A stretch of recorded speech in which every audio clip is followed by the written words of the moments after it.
Hello! In this world, defenseless people often get attacked by demons who use magic, stealing humans' life force. To resist them, Buddhist monks hunt down and lock up the evil spirits in a magical prison. But once the love between man and demon gets involved, the whole of humanity is put at risk. Which side will the higher powers take? Passionate love or cold reason? On a stormy night, 2 Buddhist monks find an abandoned mansion. Upon opening its doors, they are amazed to find a vast, snow-covered wasteland. It is the spell of the Ice Harpy, a demon who takes the form of a girl in a red dress and freezes young Ning Rin. His teacher, Fahai, condemns the demon, who continues to attack humans. The Harpy replies that people have deserved to suffer because they did not admire her beauty. The monk parries that demons and humans should not be together, and the evil spirit swoops down on the master to chop him up with an axe.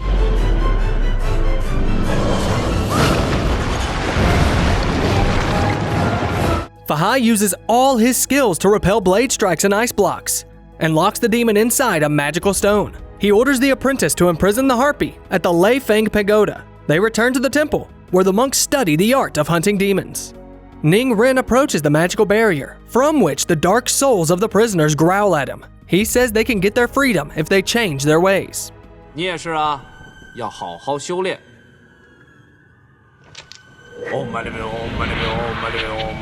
And in the mountain valley, among the green forests, other magical creatures enjoy their lives. 2 sisters, a white and a green snake, Susu and Qingqing, have lived on Earth for more than 1,000 years and can transform into humans. One day, they see male climbers picking medicinal herbs on the slopes. Their leader, the herbalist, Zhu Xiang, tastes the flowers, which surprises and interests the sisters.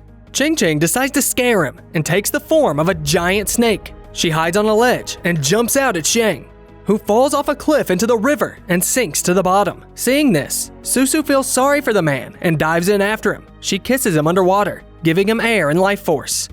After saving Xiang, she leaves before his companions can see her. When Xiang wakes up, he asks his friends about the girl, but they only laugh it off as a hallucination. That same evening, a lantern festival is held in the village, where Xiang takes his herbs to sell.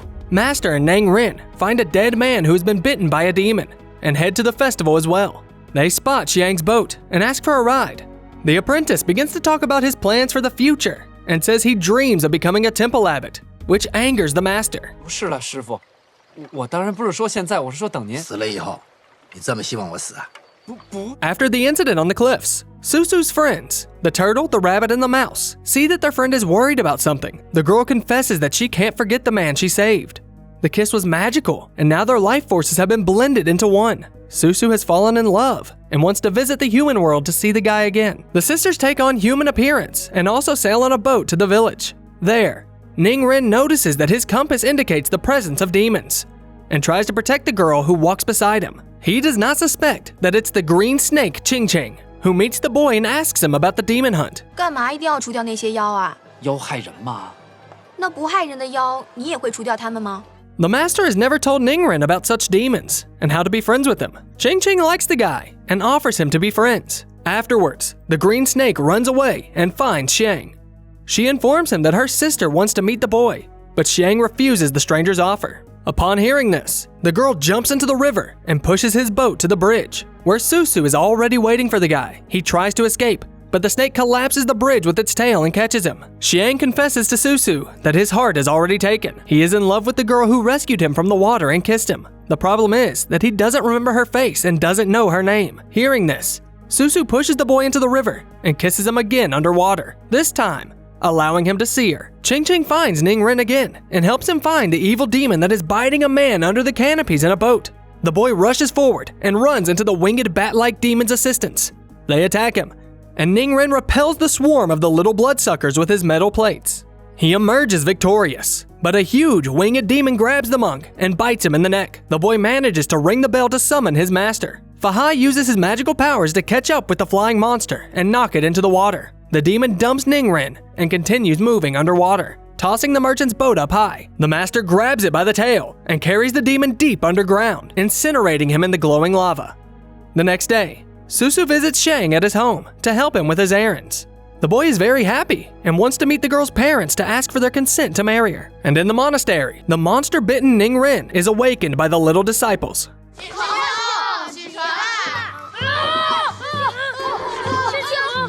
He can't let himself turn into a demon and become a danger to people. The monk flees and hides in an abandoned building. He has lost his sense of purpose in life. But then Ching finds him. She supports him and reveals that she too is a demon. The girl promises to teach him everything she knows, and then she tricks Ningren into breaking the monk's vows. Xiang goes to meet Susu's relatives, but it turns out that they're very bad at holding the human form, and their animal features are peeking through. The girl has talked her friends into playing the roles of her relatives, including Daddy Turtle, Mommy Hare, and brothers Frog and Rooster. Xiang proposes to his beloved, only to be discovered by the master and his apprentice. Fahai tries to imprison the monsters, and Susu engages him in battle, allowing the others to escape. When the girl loses and prepares to accept her fate, she is saved by Ningren, who spreads his wings and flies directly towards the master's blow.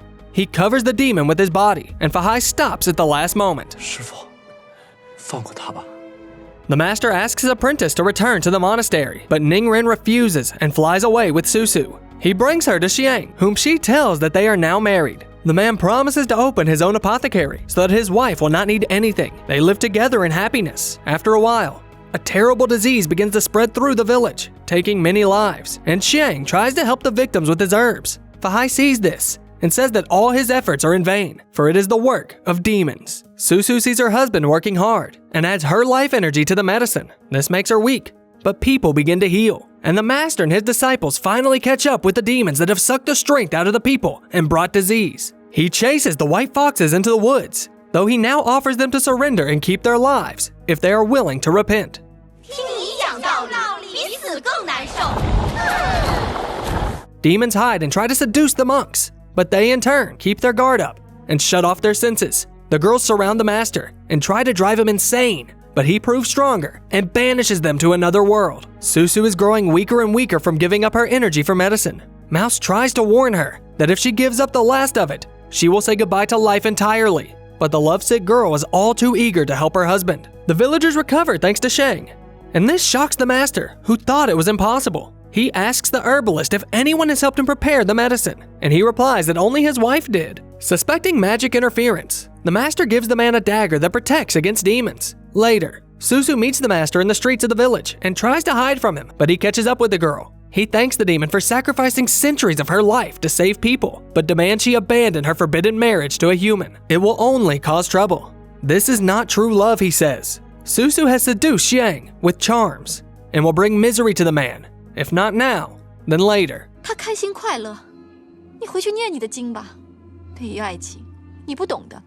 The master leaves the girl with a question. Would the human love her if he knew she was a demon? He leaves, warning her that he will not spare her next time. In the evening, Xiang brings home some wine, which makes Susu feel sick. It turns out that it contains a substance that repels snakes. She locks herself in a room, and her husband tries to get her to come out. Susu begins to turn into a snake and tries to escape, but the monks outside have already put up a protective wall, so she can't leave the house. The girl asks her beloved to repeat the declaration of love he made to her when they were engaged, because they may never see each other again. As Xiang finishes his speech, Fahai bursts into the room through the roof, and the girl loses her human form. A fight ensues, and Xiang, not realizing what is happening, stabs the snake with a magical knife. Susu looks at her husband, who does not recognize her, and escapes beneath the water. The wound will deplete her life force, and Susu will no longer be able to transform into a human. Xiang fears that a white snake has eaten his wife, but the master reveals that he has been married to a demon all along. Susu returns to her sister, who promises to share her life force with her, but the wounded serpent refuses, as this would shorten Ching's life by many centuries. She accepts her fate, saying that she does not regret her choice. 不管怎样，至少我真正爱过。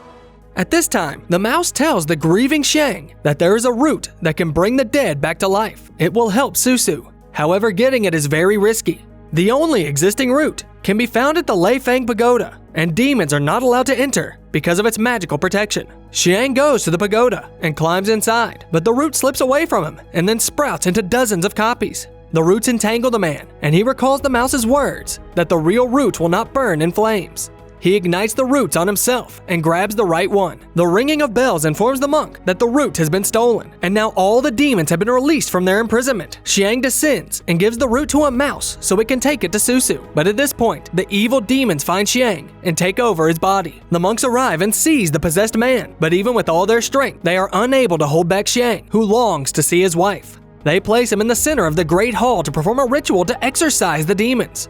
which will take a lot of time and strength from the monks. They lock the doors with a magic spell and sit around the Buddha statue in an unbreakable chain. Mouse rescues Susu by giving her the root. She reports that Xiang is held captive by the monks, and the sisters set out for the monastery. They meet the master and demand to see the man. 你不要节外生枝，否则会害了许仙，还殃及周围的百姓。 The serpents do not listen and attack Fahai, thinking that his aim is only to separate the lovers. The monk stands his ground again and warns of the evil demons, but thousands of blades summoned by the sisters are already flying at him. The skilled master repels all their attacks again, so Susu threatens to flood the valley where the monks live. This will put thousands of lives in danger, but the girl is blinded by love and willing to do anything. The snakes make a huge whirlpool, and the tsunami falls on the monks, who try to save their relics, but fail and drown with them in the turbulent streams. The water reaches the hall where the ritual is performed, but the monks are undeterred. Susu cannot break through the protective magic, though her mouse friends manage to do so. They begin to bite the monks and break their chain, which interrupts the ritual and allows Susu to drag her husband to shore. The man is not happy to see her though. Xiang has lost his memory. Fahai shows up and says that the man has been harmed because of Susu. For her sake, he stole the root, was attacked by demons, and now she has also interrupted the ritual. 什么罗汉阵，什么妖灵附体，通通都是借口。 Susu once again blames Fahai, who has been against their love all this time. She attacks him with renewed fury, and with the help of her sister, inflicts many bites on the master. Ching Ching, in the form of a snake, swallows the wounded monk whole, but he doesn't give up and pierces the snake's body from the inside with his own tooth. Fahai lays on the head of the Buddha statue, completely powerless, and sees Ningren pulling the drowning monks out of the water. The monk addresses the sky, saying that all his life he has tried to behave properly and follow rules. 会招来这场灾难，是不是我太执着了？ Ningren finds wounded Ching Ching in the water as well. Susu sees her sister suffering and in anger directs one last destructive wave at the master. But Fahai has been heard by heaven, and his power becomes infinite. He stops Susu and erects a new pagoda around her, which becomes her prison. 让我再见一次许仙，就算灰飞烟灭，我也无怨。 Now the white serpent turns to Buddha for his good graces and asks to see her beloved just once too, before she accepts her punishment. And heaven responds by giving Fahai a signal. He helps Susu climb out from the underground pagoda to embrace Xiang. His memory has not returned to him, but he cannot bear to see the girl suffer. 看到你这样子流泪，我的心好痛。 Susu replies that just the memories will be enough for her, and that thousands of years of her life are not worth even one moment with her beloved. She kisses Xiang, and his memories return. But the lovers are not destined to spend another moment together. Heaven's blessing ends, and Susu is sent back into eternal confinement. Attempts to reunite are futile, and Xiang spends his life at the threshold of the prison waiting for his beloved. Cherishing his memories of her, Master Fahai continues his journey, and one day feels the gaze of a former apprentice on him. He throws him an apple and walks off into the sunset. 能人呐，看着看着看惯了，你还蛮好看的。 As always, look for the title of the movie in the video description. In the meantime, let us know in the comments. Do you think Xiang's feelings were real? Or was it just an effect of charms? And don't forget to subscribe to the channel and like the video so more awesome stories come out as often as possible.